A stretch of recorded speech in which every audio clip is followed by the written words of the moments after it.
और विष्णु की पौराणिक कथा। ऋषि कश्यप की कई पत्नियां थीं, जिनमें से 2 वनिता और कद्रू थी। ये दोनों ही बहनें थीं जो एक दूसरे से ईर्ष्या रखती थीं। दोनों के पुत्र नहीं थे, तो पति कश्यप ने दोनों को पुत्र के लिए एक वरदान दे दिया। वनिता ने 2 बलशाली पुत्र मांगे, जबकि कद्रू ने 1000 सर्प पुत्र रूप में मांगे, जो कि अंडे के रूप में जन्म लेने वाले थे। सर्प होने के कारण कद्रू के 1000 बेटे अंडे से उत्पन्न हुए और अपनी माँ के कहे अनुसार काम करने लगे। दोनों बहनों में शर्त लग गई थी कि जिसके पुत्र बलशाली होंगे, हारने वाले को उसकी दासता स्वीकार करनी होगी। इधर सर्प ने जन्म ले लिया था, लेकिन वनिता के अंडों से अभी कोई पुत्र नहीं निकला था। इसी जल्दबाजी में वनिता ने एक अंडे को पकने से पहले ही फोड़ दिया। अंडे से अर्ध विकसित बच्चा निकला, जिसका ऊपर का शरीर तो इंसानों जैसा था, लेकिन नीचे का शरीर अर्धपक्त था। इसका नाम अरुण था। अरुण ने अपनी माँ से कहा कि पिता के कहने के बाद भी आपने धैर्य खो दिया और मेरे शरीर का विस्तार नहीं होने दिया, इसलिए मैं आपको श्राप देता हूँ कि आपको अपना जीवन एक सेविका के तौर पर बिताना होगा। अगर दूसरे अंडे में से निकला उनका पुत्र उन्हें इस श्राप से मुक्त न करवा सका, तो वह आजीवन दासी बनकर रहेंगी। भय से विंता ने दूसरा अंडा नहीं फोड़ा और पुत्र के शाप देने के कारण शर्त हार गई और अपनी छोटी बहन की दासी बनकर रहने लगी।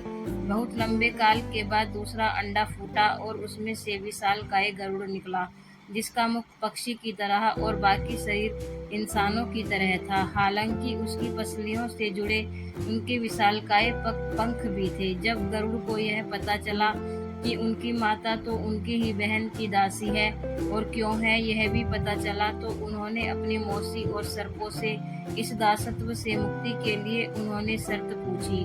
सर्पों ने विंता की दासता की मुक्ति के लिए अमृत मंथन से निकला अमृत मांगा। अमृत लेने के लिए गरुड़ स्वर्गलोक की तरफ तुरंत निकल पड़े।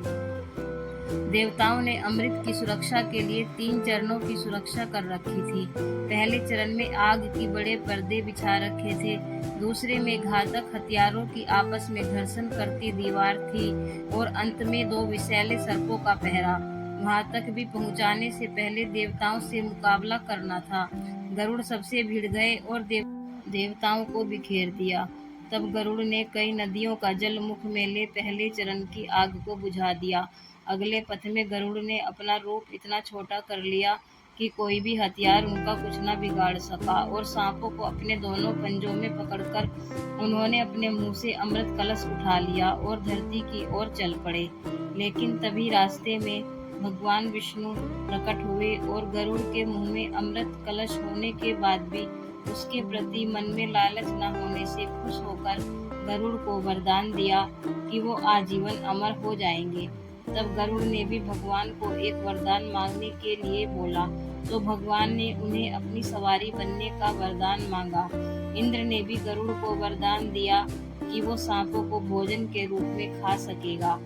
इस पर गरुड़ ने भी अमृत सकुशल वापसी का वादा किया।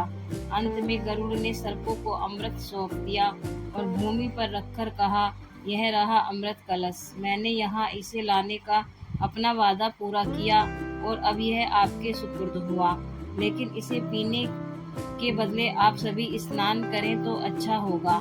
जब वे सभी सर्प स्नान करने गए, तभी वहां अचानक से भगवान इंद्र पहुंचे और अमृत कलश को वापस ले गए। लेकिन कुछ बूंदें भूमि पर गिर गई जो घास पर ठहर गई थी। सर्प उन बूंदों पर झपट पड़े, लेकिन उनके हाथ कुछ न लगा। इस तरह गरुड़ की शर्त भी पूरी हो गई और सर्पों को अमृत भी नहीं मिला। धन्यवाद।